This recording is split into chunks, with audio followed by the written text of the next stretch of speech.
Moscow में grand Kremlin palace का ये मशहूर सुनहरा दरवाजा खुला और रूस के राष्ट्रपति व्लादिमीर पुतिन इस दरवाजे से एक विशाल हॉल में दाखिल हुए। इस हॉल में पुतिन उस शख्स से मिले जिसने कुछ दिन पहले ही पीएम मोदी से मुलाकात की थी।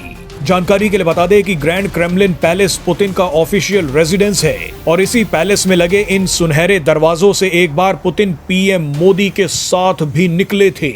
बहरहाल 29 जनवरी को पुतिन ग्रैंड क्रेमलिन पैलेस के इसी हॉल में संयुक्त अरब अमीरात के राष्ट्रपति मोहम्मद बिन जायद अल नाहियान से मिले।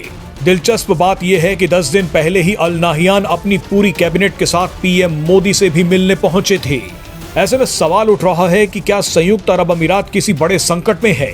क्यों संयुक्त अरब अमीरात के राष्ट्रपति पहले पीएम मोदी से मिले और उसके बाद राष्ट्रपति पुतिन से?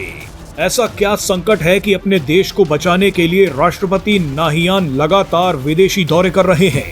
संयुक्त अरब अमीरात क्या चाहता है और भारत रूस क्या बड़ा धमाका कर रहे हैं, वो आपको इस वीडियो में बताते हैं।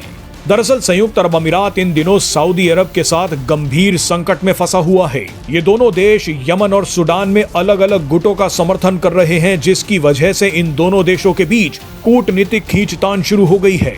सऊदी अरब ने तो यमन में संयुक्त अरब अमीरात के समर्थन वाले गुट पर एयर स्ट्राइक तक कर दी। इन दोनों देशों के बीच बढ़ रहे विवाद का एक ये कारण भी है कि संयुक्त अरब अमीरात ने वित्तीय और व्यापारिक केंद्र के रूप में सऊदी अरब को काफी पीछे छोड़ दिया है।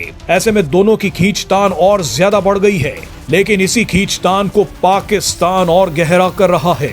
पाकिस्तान ने इस विवाद को बढ़ाने के लिए सबसे पहले तो सिर्फ सऊदी अरब के साथ एक डिफेंस डील कर ली, उसके बाद एक इस्लामिक नाटो बनाने की मांग भी कर दी, जिसके शुरुआती मेंबर्स पाकिस्तान, सऊदी अरब, तुर्की और कतर हो सकते हैं।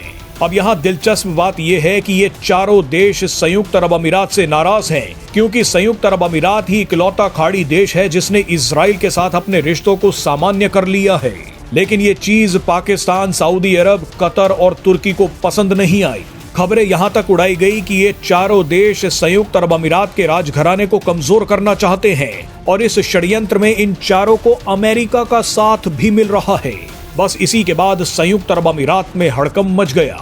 संयुक्त अरब अमीरात ने इन सभी को काउंटर करने के लिए भारत और रूस से मुलाकात कर ली। आजकल वैसे भी किसी देश को अगर पाकिस्तान और अमेरिका जैसे देशों से खतरा महसूस होता है तो वो सबसे पहले भारत और रूस के पास ही आता है।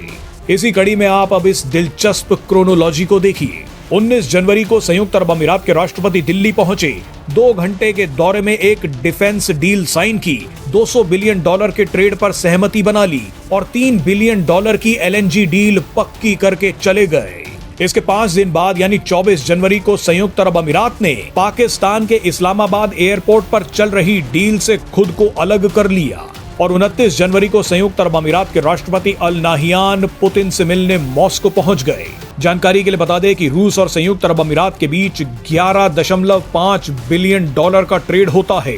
दुबई में छोटी बड़ी करीब 4000 रूसी कंपनियां काम कर रही हैं और रूस से अपने रिश्तों को और मजबूत करने के लिए अल नाहियान ग्रैंड क्रेमलिन पैलेस पहुंच गए। पिछले कुछ दिनों में हुई इन ताबड़तोड़ बैठकों ने संयुक्त अरब अमीरात, रूस और भारत तीनों को फायदा पहुंचाया है। संयुक्त अरब अमीरात को रूस से तो अमेरिका को काउंटर करने का तरीका मिल गया है, जबकि भारत से सऊदी, पाकिस्तान और तुर्की के खिलाफ एक सुरक्षा कवच भी मिल गया है। रूस को इस डील से खाड़ी देशों तक पहुंचने का एक रास्ता मिला है जो पश्चिमी प्रतिबंधों को दरकिनार करता है। हालांकि यहाँ पर सबसे बड़ा फायदा भारत को हुआ है। भारत एक ही समय पर सऊदी, संयुक्त अरब अमीरात, इजराइल, रूस, अमेरिका, यूरोपियन यूनियन सभी के साथ डील कर रहा है। और अब तो मोदी सरकार ने दिल्ली में इंडिया अरब फॉरेन मिनिस्टर मीटिंग भी करवा दी है, जो खाड़ी देशों में भारत की पकड़ को और मजबूत कर देगा।